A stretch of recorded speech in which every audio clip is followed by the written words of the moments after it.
ನಮಸ್ಕಾರಗಳು ಮೀನರಾಶಿಯ ಬಂಧುಗಳೇ.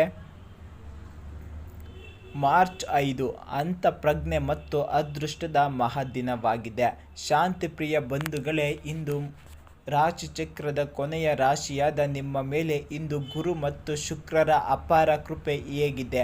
ನಿಮ್ಮ ಕನಸುಗಳು ನನಸಾಗುವ ಕಾಲ ಹತ್ತಿರ ಬಂದಿದೆಯೇ?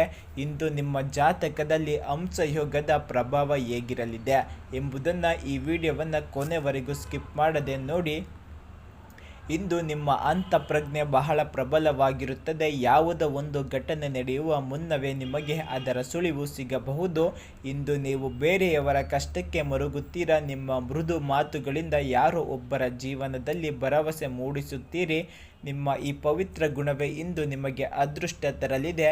ನೀವು ಸಿನಿಮಾ, ಸಂಗೀತ, ಬರಹ ಅಥವಾ ಕಲಾತ್ಮಕ ಕ್ಷೇತ್ರದಲ್ಲಿ ಕೆಲಸ ಮಾಡುತ್ತಿದ್ದರೆ ಇಂದು ನಿಮ್ಮ ಪ್ರತಿಭೆಗೆ ದೊಡ್ಡ ವೇದಿಕೆ ಸಿಗಲಿದೆ.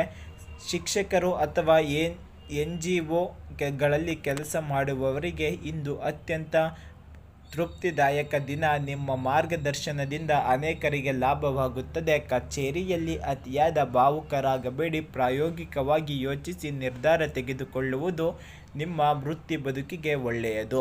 ಇಂದು ಹಣಕಾಸಿನ ವಿಚಾರದಲ್ಲಿ ಮಿಶ್ರ ಫಲ ಸಿಗಲಿದೆ. ಆದಾಯದ ಅರಿವು ಚೆನ್ನಾಗಿರುತ್ತೆಯಾದರೆ ಅನಿರೀಕ್ಷಿತ ಖರ್ಚುಗಳು ಎದುರಾಗಬಹುದು. ದಾನ ಧರ್ಮ ಅಥವಾ ಧಾರ್ಮಿಕ ಕಾರ್ಯಗಳಿಗೆ ಇಂದು ನೀವು ಹಣ ವ್ಯಯಿಸುತ್ತೀರಿ. ಇಂದು ನಿಮಗೆ ಮಾನಸಿಕ ಶಾಂತಿ ನೀಡುತ್ತದೆ. ನೀರಿನ ಮೂಲಕ್ಕೆ ಸಂಬಂಧಿಸಿದ ವ್ಯವಹಾರಗಳಲ್ಲಿ ಅಥವಾ ಸಮುದ್ರ ಉನ್ನತಗಳ ಉದ್ಯಮದಲ್ಲಿ ಹೂಡಿಕೆ ಮಾಡಲು ಇಂದು ಸಕಲ ಕುಟುಂಬ ಸದಸ್ಯರ ಜೊತೆ ಇಂದು ದೇವಸ್ಥಾನ ಅಥವಾ ಪ್ರಶಾಂತವಾದ ಜಾಗಕ್ಕೆ ಭೇಟಿ ನೀಡುವ ಸಾಧ್ಯತೆ ಇದೆ.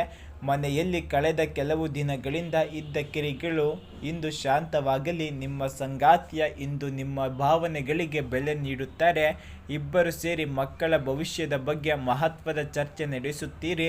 ಧಾರ್ಮಿಕ ಪ್ರವೇಶ ಅಥವಾ ತೀರ್ಥಯಾತ್ರೆಯ ಪ್ಲಾನ್ ಸಿದ್ಧವಾಗಲಿದೆ. ಮೀನರಾಶಿಯವರಿಗೆ ಇಂದು ಪಾದದ ನೋವು ಅಥವಾ ನಿದ್ರಾಹೀನತೆಯ ಸಮಸ್ಯೆ ಕಾಡಬಹುದು. ರಾತ್ರಿ ಮಲಗುವ ಮುನ್ನ ಧ್ಯಾನ ಮಾಡುವುದು ಅವಶ್ಯಕ. ಅತಿಯಾದ ಆಲೋಚನೆಯಿಂದ ದೂರವಿರಿ. ನೀರಿನ ಹತ್ತಿರ ಸ್ವಲ್ಪ ಸಮಯ ಕಳೆಯುವುದು ನಿಮ್ಮ ಮನಸ್ಸನ್ನು ಉಲ್ಲಾಸಗೊಳಿಸುತ್ತದೆ. ಇಂದು ಅಪರಿಚಿತ ವ್ಯಕ್ತಿಗಳಿಂದ ನಿಮ್ಮ ಮನೆಯ ಗುಟ್ಟನ್ನು ಅಥವಾ ಹಣದ ರಹಸ್ಯವನ್ನು ಹೇಳಬೇಡಿ. ಇಂದು ಯಾರಿಗೂ ಸಾಲದ ಗ್ಯಾರಂಟಿ ನೀಡಬೇಡಿ. ಅದು ನಿಮ್ಮ ಮೇಲೆ ಸುತ್ತಿಕೊಳ್ಳಬಹುದು. ನಿಮ್ಮ ಕೆಲಸಗಳನ್ನು ಬೇರೆಯವರ ಮೇಲೆ ಹಾಕಬೇಡಿ. ನೀವೇ ಜವಾಬ್ದಾರಿ ತೆಗೆದುಕೊಳ್ಳಿ. ಯಾವುದೇ ಆಸ್ತಿ ಪತ್ರಗಳಿಗೆ ಸಹಿ ಮಾಡುವಾಗ ಭಾವನೆಗಳಿಗೆ ಒಳಗಾಗಬೇಡಿ. ನಿಮ್ಮ ಆರೋಗ್ಯ ಹದಗೆಡದಂತೆ ಇಂತಹ ಅಭ್ಯಾಸಗಳಿಂದ ಇಂದು ಸಂಪೂರ್ಣವಾಗಿ ದೂರವಿರಿ. ಇಂದಿನ ಅದೃಷ್ಟದ ಸಂಕೇತಗಳು: ಶುಭ ಸಂಖ್ಯೆ 3, 7, 12, 21 ಆಗಿರುತ್ತದೆ. ಶುಭ ಬಣ್ಣ ಹಳದಿ, ಬಿಳಿ ಮತ್ತು ಸಮುದ್ರದ ನೀಲಿ ಆಗಿರುತ್ತದೆ. ಸಮರ್ಪಣೆಯೇ ಸುಖ.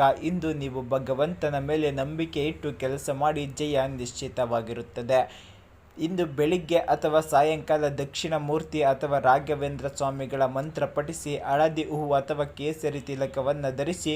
ಓಂ ಗುರುಭ್ಯೋ ನಮಃ ಮಂತ್ರವನ್ನು 108 ಬಾರಿ ಜಪಿಸಿ. ಹಸುವಿಗೆ ಬೆಲ್ಲ ಅಥವಾ ಅಕ್ಕಿಯನ್ನು ತಿನ್ನಿಸುವುದರಿಂದ ನಿಮ್ಮ ಜನ್ಮಜಾತ ದೋಷಗಳು ನಿವಾರಣೆಯಾಗಿ ಭಾಗ್ಯೋದಯವಾಗುತ್ತದೆ. ಹಾಗೆ ಕಮೆಂಟ್ ಬಾಕ್ಸ್ನಲ್ಲಿ ಶ್ರೀ ಗುರು ರಾಘವೇಂದ್ರ ಸ್ವಾಮಿಗಳು ಎಂದು ಕಮೆಂಟ್ ಮಾಡಿ. 12 ರಾಶಿಗಳ ಈ ಮಹಾ ವಿಶ್ಲೇಷಣೆ ಕೊನೆಯ ರಾಶಿಯಾದ ಮೀನ ರಾಶಿಯ ಭವಿಷ್ಯ ನಿಮಗೆ ಇಷ್ಟವಾಗಿದೆ ಎಂದು ನಂಬುತ್ತೇನೆ. ನಿಮ್ಮ ಜೀವನದಲ್ಲಿ ಸುಖ ಶಾಂತಿ ನೆಲೆಸಲಿ. ನಿಮ್ಮ ರಾಶಿ ಯಾವುದು ಮತ್ತು ಇಂದು ನಿಮಗೆ ಯಾವ ಪಾಸಿಟಿವ್ ಅನುಭವವಾಯಿತು ಎಂಬುದನ್ನು ಕಮೆಂಟ್ ಬಾಕ್ಸ್ನಲ್ಲಿ ಕಮೆಂಟ್ ಮಾಡಿ ತಿಳಿಸಿ.